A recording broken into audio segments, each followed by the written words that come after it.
Përshëndetje miq të Business Magazine, jemi këtu në eventin Matchmaker të organizuar nga Agjencia Shqiptare e Zhvillimit të Investimeve, një event madhështor që bën bashkë investitorë dhe bizneset të ndryshme. Kemi sot në këtë event mbi 500 investitorë të huaj, 300 shqiptarë, kompani të ndryshme.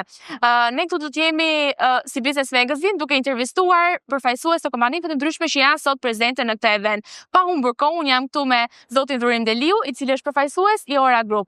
Dhurim, përshëndetje dhe është kënaqësi që të kemi në këtë intervistë. Gjithashtu. Dhurim, me çfarë përfaqësimi ju vini sot këtu në si Ora Group dhe cilat mendoni se janë ato pritshmëritë që do merrni nga ky event? Tash po të tregoj një introduksion të vogël të Orës. Ora është një biznes që është nisur nga shqiptar për Shqipërinë. Jemi një firmë zhvillimi të investimit. Ne jemi shkolluar jashtë shtetit, kemi punuar jashtë shtetit me investorë institucional. E tash jemi të sjell atë eksperiencë, atë kredibilitetin për të mirën e Shqipërisë.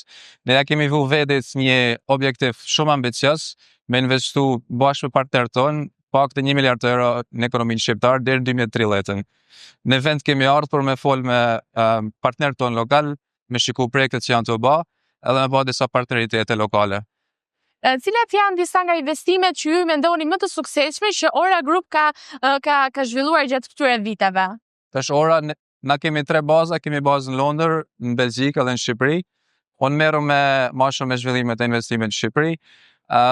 Na synojmë të investojmë në projekte që i përshtaten vizionit 2030, edhe që do ta transformojnë Shqipërinë në një destinacion gjithëstinor.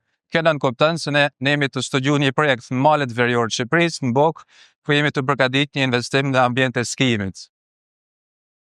Është një iniciativë fantastike. Si mendoni se do pritet nga audienca shqiptare ky investim risi që ju keni vendosur të zhvilloni? Ne besojmë se do pritet shumë mirë, po t'jap një shembull se Sharak. Kemi parë Blending Fezin për shembull duke ankuar në rrjetet sociale se në Shqipëri nuk kemi pista skijimit, edhe ja Blending do t'japëm një zgjidhje.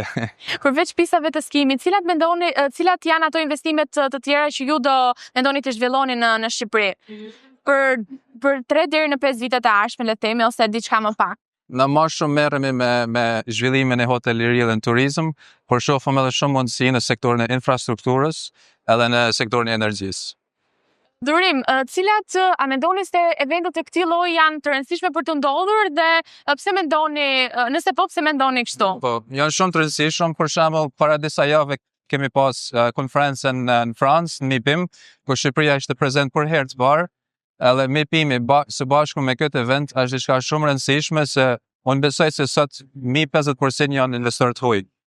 Mirë Dhurim, unë ju falenderoj shumë dhe ju uroj shumë suksese me gjitha ato investimet të tjera apo projekte të tjera që Ora Group do të ndërmarrë. Shumë faleminderit.